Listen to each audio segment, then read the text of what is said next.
The Nigeria Police Force has admitted that funding has been a major challenge in the discharge of its duties.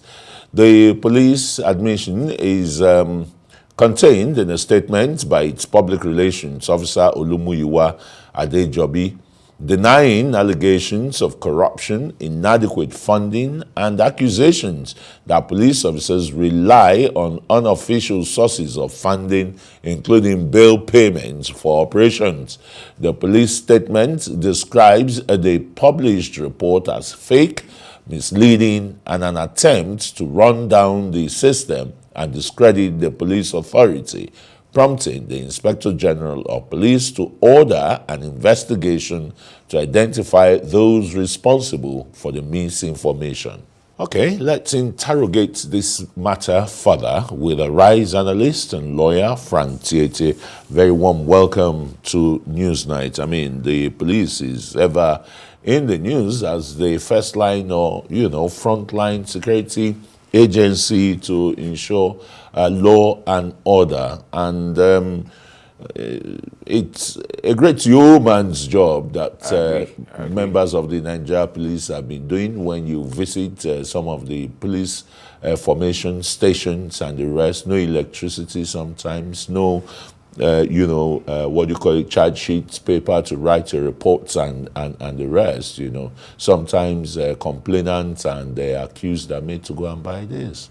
Poor funding is really hindering the Nigeria Are police. you really sure it's poor funding or mismanagement? But the funding, there cannot actually be enough money for every sector.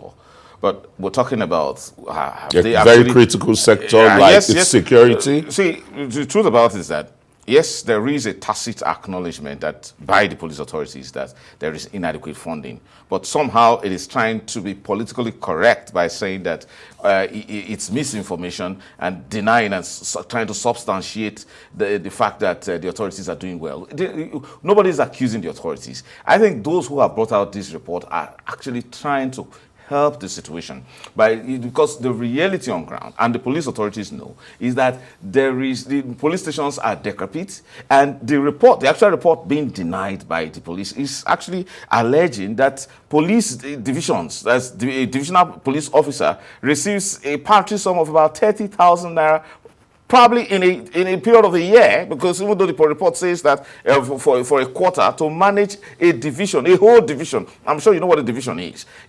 So if you imagine how big a division is in Benin, at this one police station, for example, and then you're giving the DPO only 30,000 naira to run that as a matter of overhead. Let me remind you something. If in 2021, the police budget was 455 billion naira. And then in 2024, it has moved to 969 billion with 62 billion naira for overhead.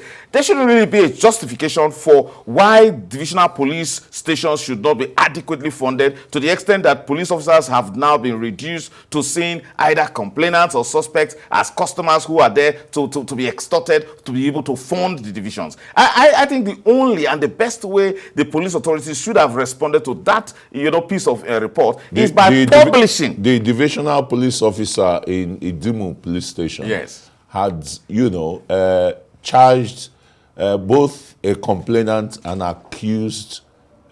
alleged accused person 24,000 naira each bail money. I'm saying this because it's in the public space. The teacher who assaulted, the parent who assaulted the teacher ended up at the Dimu police station, and the DPO there collected 24,000 naira as bail money. Look, it's unfortunate that the police... Are they allowed to? They are not. Of course, it's actually illegal. It's outright corruption. But that's what happens. But how do you live without any form of justification for the acts of or such kind of extortion or corruption? But how do you leave a divisional police officer who is meant to maintain peace for a whole 6 months without any amount of money to buy candle or to buy diesel or to buy petrol to fund the generators? And so the man resorts to either begging or to outright, abusing police powers to now force complainants and suspects to bring money. Is that not a call to national disaster? And if anybody is attempting to bring out such a report, is that person not helping police?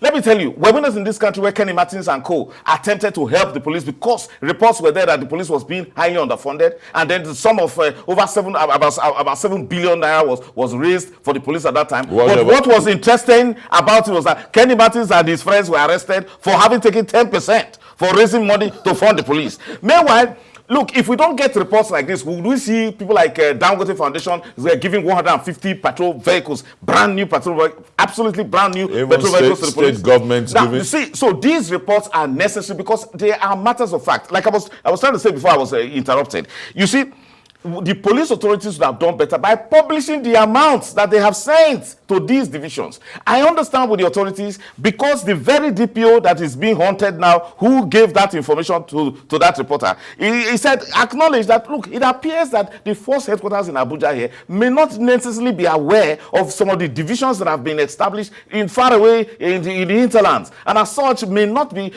actually sending money to them. But it does not take away the fact that we have poorly funded police formations. It's a dangerous thing because the mindset of the policeman now, just imagine the mindset of the most important public officer, and it doesn't matter how much we deride and degrade them. The police force is a reflection, is the first line of the authority of the state, and we see the kind of demeaning manner we take the police. Now, what it means is that we should have a sort of a national emergency, and I expect the National Assembly to immediately call for a public hearing. Now, if let's all come together and say, look, what's going on? Why should police DPOs be subjected to such a horrendous treatment? Do you know what they go through? One of them was killed recently, painfully, in Agbaro, in Delta State. This man putting himself leading from the front. These guys can be so committed to doing police work, yet you don't give them money. In fact, the report initially was 15,000 naira a month to as overhead to run a police division that has about 5 Helios vehicles that needs fueling. So how do you now police those areas? And we complain about national insecurity. The president should be alarmed with that kind of report. So it doesn't matter what the police authorities say in terms of denying, we have a problem. And let me tell you, Nigerians are willing to help the police. So we cannot live in denial. It is better the police carries on this acknowledgement so that we know that we have an emergency in terms of funding the police, so that we can find ways to increase their fund. Let me tell you, there are legitimate areas pursuant to Section 26 of the Police Act by which the police can raise funds. For example, police extracts. Why should the Police Act say that 2/3 of all monies collected at whatever level by the police, if legitimate monies from issuing extracts or whatever, should now come to the headquarters? No. First of all, review the amount, let it be reasonable, and then let a larger portion of it go to the divisions because they need the money. And in that case, they don't need to operate by way of extortion. Very quickly, the police trust fund then, which was supposed to help galvanize, funds for the police and help improvement both in welfare and in policing generally, was shut down by the courts because the governors then, led by the now Minister of the FCT, Isom Wike, went to court to challenge, that funding the trust fund from the Federation account is an illegal... Of course, if there is no statutory provision for it, it shouldn't be embarked upon.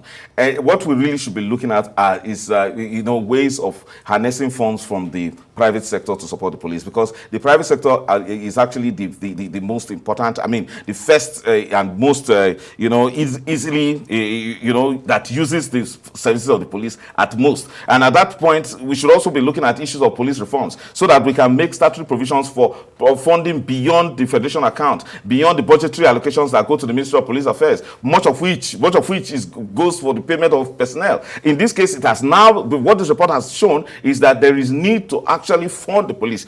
Look, and I give tribute to your own father, the Super Cop Joseph Itoto Ogodo, who arrested the then notorious criminal Yunusi and Mighty Joe. Now, I tell you, those powerful feats that the police achieved, whether in the days of Jimeta and the other notable IGs, those things cannot be replicated if we continue to have a police force that is highly underfunded. When we're growing up, did you ever hear that police was extorting money for the purpose of funding a division or a police division? That, imagine the fact that a DPO will have to look out for the big wigs in the community to fund, to give him money. He doesn't. So how would he arrest them if they are criminals? Why wouldn't the kidnappers go and buy up the entire DPO? So it's a big problem. So funding police should be the principal thing. And I think that if we are giving close to 1 billion naira to the police force and it is not, that's about 1.2 billion dollars. That's what we're giving to the police. That's if we are going close to 1 trillion naira. That's what we're giving to the Nigerian police.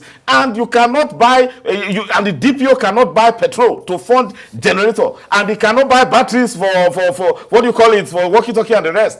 It's a problem. So I think that the police authorities should look away from trying to see how they want to catch that DPO, because it's a DPO that blew that whistle, or to go and say that somebody gave them a report. They simply should publish the amounts that they've given to the various divisions, and Nigerians will be enraged and outraged. Well, thank you so very much, Frank Tietie, for coming to shed light on the funding problems of the Nigeria police. I think they need a better deal.